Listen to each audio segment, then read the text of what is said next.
Welcome, brothers, sisters, fellow travelers.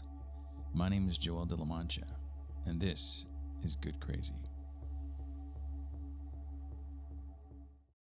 In my experience, it's a common belief amongst Christians that the reason that the end has not come, the reason that Jesus has not returned, is because not everyone has heard the good news about Jesus Christ. And that was especially true, I think, for me and my upbringing, because I was raised as a Jehovah's Witness.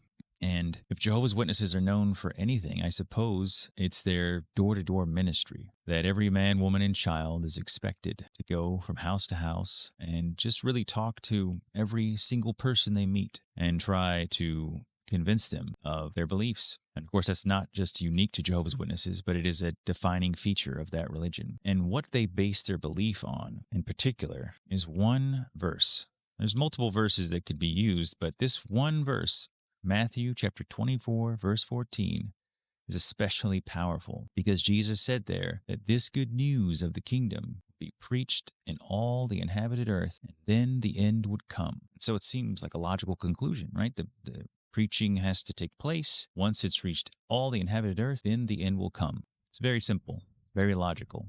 It's unfortunately not true. Not that what Jesus said isn't true, but their understanding of it is very simple, right? They hear the word end. And of course, what is the end? I mean, I suppose it's the end or Armageddon, perhaps. This is what many people think. It's the end of the world as we know it. But even that won't be the end, will it? It'll just be the beginning of something else. So what end was Jesus talking about? That's what's important to hone in on. And of course, we have to look at the context. That's what people seem to be missing. In that chapter, Matthew chapter 24, it begins with Jesus' disciples talking to him about the beauty of the temple. I'm like, wow, look at this temple. Look at the architecture of this temple. And Jesus says, do you see all these things? He says, the time is coming. Not a stone will be left upon a stone. And what do they say? They're like, when will these things be? Right? They don't even know that Jesus is actually going to die yet. They don't know anything about a return, right? It's stated multiple times. They did not understand what he was talking about, but they knew what he meant by saying that the temple was going to be destroyed. And they're like, when is that going to happen? And that is exactly the end that he was talking about. And of course, there's a lot of symbolic language used in the things he talks about because he always spoke in parables. But the end that he was talking about was the end of the Jewish temple and that religious system of things as it was at the time. That's the context of what he's talking about. In fact, we know that Paul said in Colossians chapter 1, verse 23, that the good news by that point had been preached, to every creature under heaven. So he gives this idea that people had heard the good news.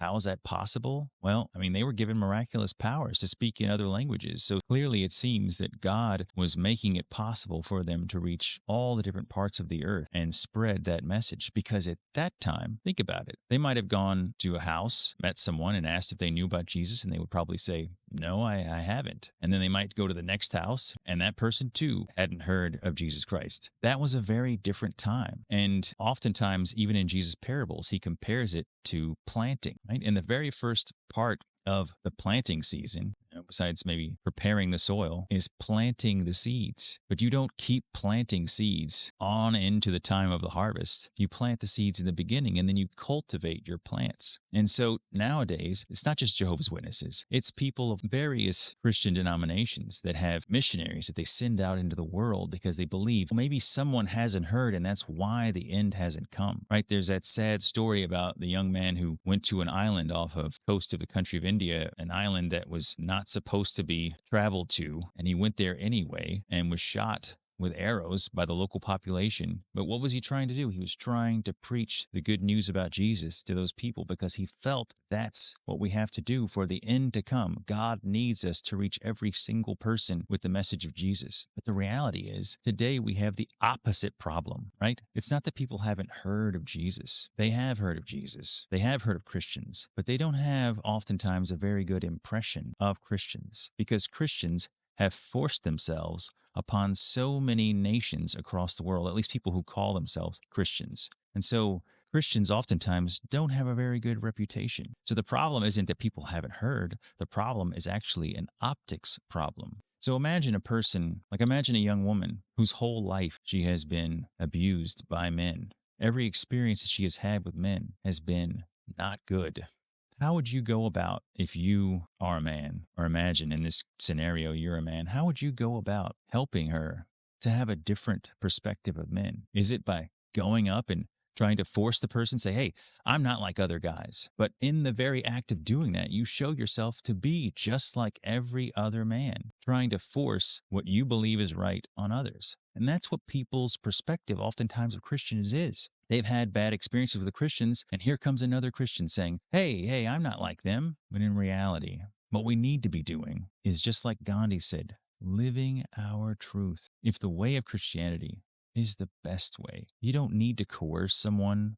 You don't need to persuade someone to believe it. Because first of all, coercing them into believing something, for instance, there's the classic trope, if you will, of the rice Christians, these missionaries who go to other countries and offer food with the exchange of trying to get these people to come to the church. Like, oh, we'll feed you, but you need to come to the church instead of just feeding other people, regardless of what they believe, because that's the Christian thing to do, the loving thing to do. And so if we want to change the optics of the situation, we have to just be like Jesus. Oftentimes, when people would ask him questions, he would come back at them with questions because he knew that giving someone the answer is not as helpful as eliciting that answer out of the person. When they speak their own truth and they say, oh yeah, that's right, the way of love is the best way, then they've truly become a Christian in their heart, even if they don't want to use that term, because it came from the inside.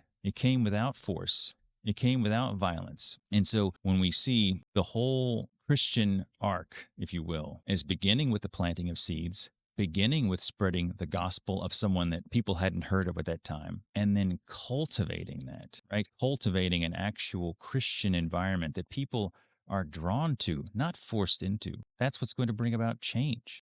And that belief that we have to reach everyone in the world is actually inhibiting us from doing the things that we can do. So much money is spent actually sending people to schools so they can go across the world. So much money that could actually be used to help the poor, to feed those who need food, to give water to those who need water, to clothe those who need clothes. That is the Christian ministry, not trying to convince someone of a particular belief set, because that will come on its own and it comes from within. We don't have to force it. And so if you want to believe that that's the only reason Jesus has not returned is because they're waiting on us, then go ahead and believe that. But I would say Jesus is really encouraging us to live an example of his. He's the way. And when we copy his example of how to live, we don't need to force anyone to do anything. And we can draw people to us with our loving example, as he did. Until next time, may you know love, may you have peace, and may the truth set you free.